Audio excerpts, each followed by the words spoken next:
E tem essa questão do Felipe Martins, que você trouxe na sua coluna hoje. Eu convido todo mundo a ler a coluna do Mário Sabino, que subiu agora há pouco aqui no portal do Metrópolis, falando um pouco da situação do Felipe Martins.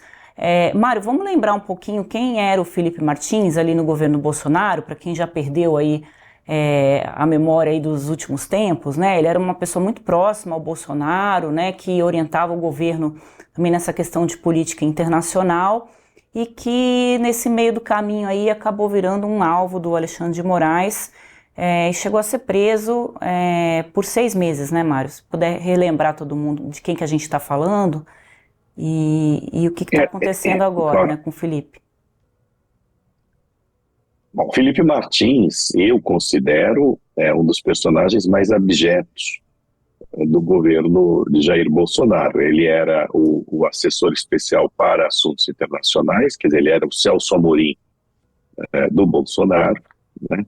E também, enfim, ele participava do tal do gabinete do ódio, né? Da disseminação de notícias falsas, de ataques virulentos contra eles consideravam inimigos do presidente Bolsonaro. Eu mesmo fui vítima desse tipo de ataque, né? Aliás, todos os jornalistas, imagino que você também. Ele é aquele sujeito que numa sessão do Senado fez um gesto racista, né, dos supremacistas brancos americanos. Então, assim, é um personagem abjeto. Não há dúvida que é um personagem abjeto. Porém, ele é um cidadão brasileiro, continua a ser um cidadão brasileiro, que deveria estar no pleno gozo dos seus direitos, né? Então, assim, a prisão dele, que teve como fundamento uma viagem que ele não fez, né, que foi a viagem do Jair Bolsonaro em 30 de dezembro de 2022 para Orlando, né? Ele não fez essa viagem.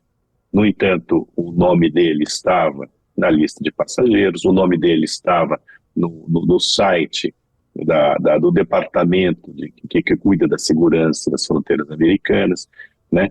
E, no entanto, ele provou, então, em função disso e porque ele não havia registro de saída dele do Brasil, né? Essa estranheza toda fez com que o Alexandre de Moraes decretasse a prisão preventiva do sujeito.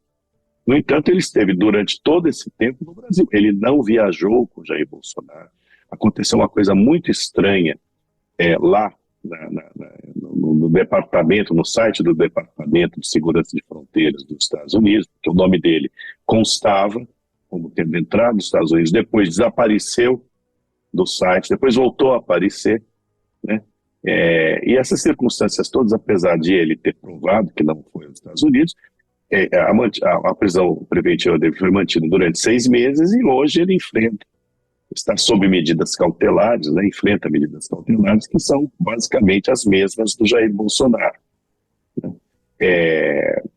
O Wall Street Journal, em um editorial publicado no dia 27, exige que o governo americano investigue o aparecimento, o desaparecimento e o reaparecimento do nome do Felipe Martins no site da agência, do departamento que cuida da segurança das fronteiras americanas, porque evidentemente houve ali uma fraude, né? E uma fraude que pode comprometer, o tipo de fraude que pode comprometer a segurança americana, porque se ocorreu com o Felipe Martins pode ocorrer lá com terroristas, né? E ao mesmo tempo defende que o Felipe Martins responda a todas as acusações que lhe são feitas em liberdade, uma vez que ele provou que estava no Brasil e não tentou fugir, não tentou escapar, não tentou obstruir justiça, nada disso. Na sequência de tudo isso, nós tivemos o depoimento do Felipe Martins a um juiz auxiliar do Alexandre de Moraes, em que ele reafirma que não viajou, né? Ele diz que não participou de nenhuma tentativa de golpe, né? Acredita-se a ele a confecção da tal minuta, né? E tudo mais, e ainda diz que durante o tempo em que ele esteve preso, Não, ele foi mantido durante alguns dias numa cela solitária e sem iluminação, o que é vedado pela lei de execução penal, né? É, então, assim, obviamente, ele é alvo de arbitrariedades, né? E nós, todos os depoimentos dos implicados aí nesse processo, nós podemos perceber que eles não são tratados, nem eles, nem os seus advogados, são tratados como se deve, né? Não é tanto um depoimento, né, conduzido por um juiz, mas é quase um interrogatório conduzido por um delegado ou por delegados, né? Então tem coisas erradas acontecendo. Quer dizer, o Estado de Direito, é importante lembrar que ele existe sobretudo para quem nos é antípoda, né? Ou seja, não adianta, o Estado de Direito não existe só para aqueles com os quais a gente concorda, né? Compartilha visões, para os bonzinhos. Não, o Estado de Direito existe também em relação aos quais, ou principalmente aos quais, né, os cidadãos com os quais nós não concordamos, os quais nós discordamos de uma maneira realmente diametralmente oposta, para os malvadinhos, para os malvadões, né? E isso está na raiz do que a gente vinha falando, né, desse problema. Quer dizer, nós temos um problema na democracia brasileira. Nós estamos vivendo momentos de excepcionalidade, não adianta negar isso, né? E é triste verificar que a imprensa dá as costas para isso, né? Não todos os jornalistas, mas uma boa parte deles. Então, por exemplo, em relação ao Felipe Martins, ele foi proibido de dar entrevista, né? Pelo Alexandre de Moraes, o que significa também cerceamento do trabalho da imprensa, né? E a imprensa deveria estar muito preocupada com isso também, independentemente de ser esse personagem aí que eu e tantos outros consideramos abjeto. E quando a prisão dele, quando ele saiu do Brasil, né, Mário, não havia um decreto de prisão do Felipe Martins, né? Isso tem ocorrido sistematicamente nas decisões do ministro Alexandre de Moraes, sem nenhum argumento que demonstre, né, que realmente ele poderia estar fugindo, ou com relação ao Bolsonaro, de que ele poderia fugir do Brasil. É apenas assim, um achismo. Eu acho que ele pode fugir do Brasil, então eu já vou decretar medidas cautelares. E a prisão em regime fechado, né, que ocorreu com o Felipe Martins, o ato mais extremo ali, né, de prisão, que você pode imputar, conceder a uma pessoa, né? Então as decisões estão muito baseadas no achismo, né? Eu acho que vai fugir, eu acho que vai fazer isso, eu acho que vai fazer aquilo. E com relação a Carla Zambelli, ninguém achou nada e ela realmente fugiu do Brasil, mas aí já tinha ali uma ordem de prisão, na verdade decretada depois, né? Ela foi para os Estados Unidos e depois a ordem foi decretada e ela está na Itália ali há 2 meses e ninguém mais diz nada, né, sobre como é que está a captura da deputada Carla Zambelli, que inclusive ainda é deputada federal, ainda mantém todo o status, né, de uma parlamentar. Então, tem muitas críticas com relação a isso, né? Inclusive a última decisão do Moraes com relação ao Bolsonaro, que também o impediu de falar, né? Ele disse que não impediu de dar entrevista, mas o impede no momento em que nada do que ele fala pode ir para as redes sociais e é impossível o Bolsonaro ter algum controle disso. Hoje, inclusive, vai ter uma motociata aqui em Brasília, a gente vai estar acompanhando, e o Bolsonaro vai ficar naquela margem, assim, se ele resolver falar, o Moraes já disse que vai prendê-lo a qualquer momento. Então essa decisão com relação ao Bolsonaro, depois se mostrou, ela estava cheia de erro gramatical, porque foi feita às pressas ali, quase que nas coxas, acho que podemos dizer assim, sem nenhum tipo de justificativa, né, que pudesse, para que uma medida como essa, né, tão extrema, fosse concedida com relação ao Bolsonaro e ao Felipe Martins. E isso acaba gerando preocupação porque a gente está vendo isso escalonar, né, Mário? Principalmente com relação ao direito de fala, né? O Bolsonaro já não pode falar com cerca de 200 pessoas que estão de alguma forma envolvidas com o processo e pessoas às vezes muito longe ali desse núcleo da trama golpista ali identificado pelo Supremo, né? Ficou muito fácil você prender, você calar as pessoas no Brasil. são, como você mesmo disse, são decisões, são situações muito drásticas, né? Não deveria ser tão fácil assim.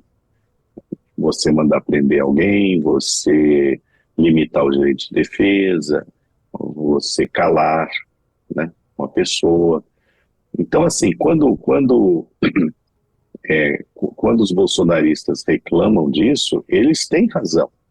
Entendeu? Você não precisa ser bolsonarista para concordar com os bolsonaristas, né?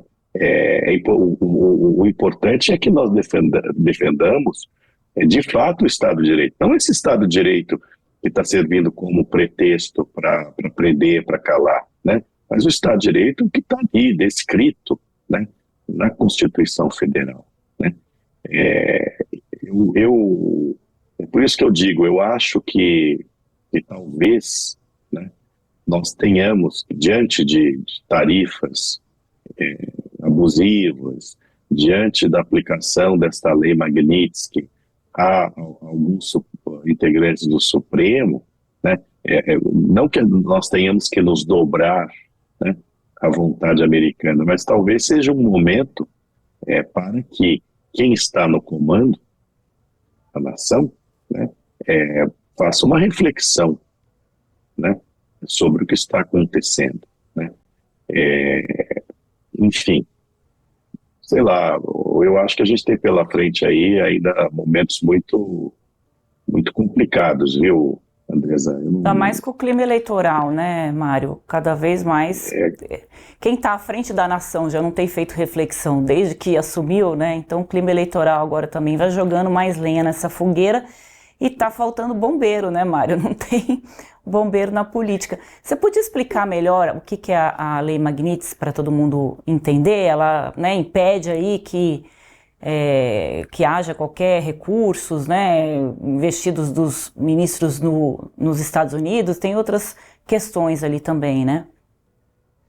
Olha, eu não me aprofundei muito no exame aí dessa lei Magnitsky, mas assim, basicamente, os ministros do Supremo, uma vez sancionados, uma vez incluídos, né, alcançados por esta lei, eles não terão direito a fazer qualquer tipo de transação, né, com empresas americanas ou com empresas que tenham negócios com empresas americanas ou nos Estados Unidos.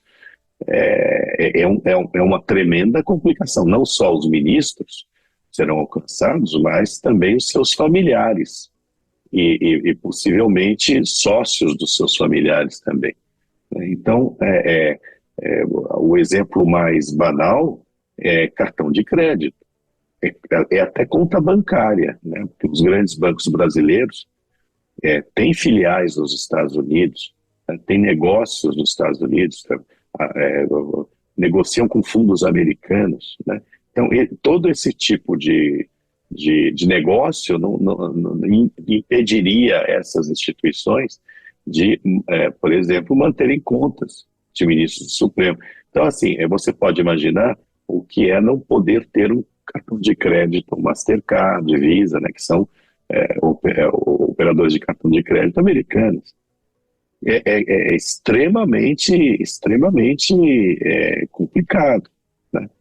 Porque não só no Brasil, né, diga-se. Há alguns países, como Dubai, que não são alcançados por essa lei, né? Mas todos os outros são. E é uma lei que é aplicada precisa de aprovação do Congresso americano, mas ambas as casas têm maioria republicana, que não seja do partido do Donald Trump. Mas quem aplica a lei, quem decide, é o presidente americano, né? Precisa da aprovação, mas é ele quem decide, né? Então, é feio, não é legal, entendeu? É uma sanção muito mais grave, mas imensamente mais grave do que simplesmente o cancelamento de vistos de entrada nos Estados Unidos. Eu acho que você falou que era preciso ter adulto na sala, e eu acho que precisa ter adulto no STF também, né?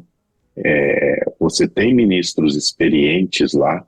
Eu aqui não vou não entrar no mérito das personalidades desses ministros, né? Mas, por exemplo, eu me pergunto, o Gilmar Mendes, que é o decano do Supremo Tribunal Federal, é um sujeito experiente, né? É um sujeito que, inclusive, com bagagem política, né? Eu não entendo não entendo como o Gilmar Mendes ainda não se movimentou para tentar acalmar um pouco as coisas, entendeu? Eu acho que o Alexandre de Moraes está muito solto lá dentro, né?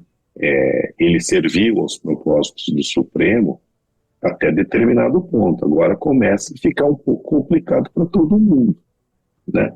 E o próprio decano, ao que parece, além de ter perdido o visto americano, ele também, aparentemente, será alcançado pela Lei Magnitsky, assim como o atual presidente do Supremo, o Luiz Roberto Barroso. Então, assim, não é uma situação boa para ninguém, nem do ponto de vista pessoal, nem do ponto de vista institucional. Tudo bem, defenda-se a soberania, cante o hino nacional, bata-se no peito, ilumine-se o prédio do Supremo de verde e amarelo. Tá bom, ok. Mas em algum momento é preciso entender que a bola está muito alta, que ela precisa ser baixada, né? E eu espero que os ministros mais experientes, em especial o decano, né, entenda logo isso, né? Espero. Que não E quem tem que significa que baixar será, essa né, bola, Andressa? quem tem que baixar a bola é a gente aqui, né, Mário? Não dá para fazer como a gente está fazendo, como o Lula já falou, né? O Trump é que tem que me procurar. Aí realmente é inacreditável, assim. E tem ministros do Supremo que têm filhos morando nos Estados Unidos, inclusive o presidente do Supremo, Barroso, ele tem escritório de advocacia lá nos Estados Unidos e eles têm dinheiro também investido ali nos Estados Unidos. Então, realmente, a aplicação dessa lei vai atingir muitos ministros aí de uma forma, né, muito maior do que se Agora, espera. E o Trump tem essas informações, né? Ele sabe muito bem quem é que tem negócios ali, né? não, veja só também a naturalidade com a qual nós falamos que um ministro do Supremo tem escritório de advocacia, que é vedado, né? Quer dizer, eu não sei se ele tem escritório de advocacia, mas assim, já foi escrito isso, né, de uma maneira muito natural, né, com muita naturalidade. Ele não pode, quer dizer, eu não sei se pertence a ele ou não pertence a ele. Ele era advogado antes de ser ministro, tinha um grande escritório, ele saiu do escritório, pelo menos formalmente, né, então ele não, sabe? Agora, se ele tem imóvel nos Estados Unidos, negócios nos Estados Unidos, ele vai sentir pesadamente isso, né, Andrés? Pesadamente. E eu acho, isso que você falou, é um troço que pode surgir, né? Porque os americanos, obviamente, eles têm informações sobre praticamente todos os negócios de todo mundo, né, no exterior, né? Ou se não tem, eles são capazes de levantar, né? E a gente pode, eu não estou dizendo que isso acontecerá, mas eventualmente a gente pode descobrir, né, que há muitos negócios, né, de ministros do Supremo lá fora, o que não parece ser uma situação confortável, né, para quem tem salário de R$ 40 mil, né? Sabe? Está na hora de dar um passo para trás, sem parecer que estamos renunciando à tal da soberania e tudo mais, né? Eu não acho que o país seja o Supremo Tribunal Federal, assim como também não é o Lula. O país é o país somos todos nós, os cidadãos, né? Regidos por uma Constituição que não pode ser desrespeitada. Então, é preciso enxergar isso antes de tudo. Inclusive eles precisam enxergar. Pois é, vamos ver onde é que isso vai dar. Mário, obrigada por sua presença. Me desculpe aqui a falta de jeito para fazer o papel da Neila. E o meu também. Estou 2 em 1 aqui hoje, mas te aguardo aí mais para o final da semana. Um abração, viu? Olha, Andresa, você está saindo muito bem, saiba disso. Eu seria incapaz de conduzir, já te disse isso, incapaz de conduzir um programa de 2 minutos que fosse, né? Não, está indo muito bem. Bom, espero que a Neila esteja aí na quinta-feira, né? E boa sorte aí no resto do programa. Obrigada. Obrigada, Tá Mário. bom? Fica aí perto que qualquer coisa a gente chama de novo. Tá bom. Se eu desmaiar até o final do programa, a gente te chama. Um abraço. Tchau, Tá bom. tchau. Tchau.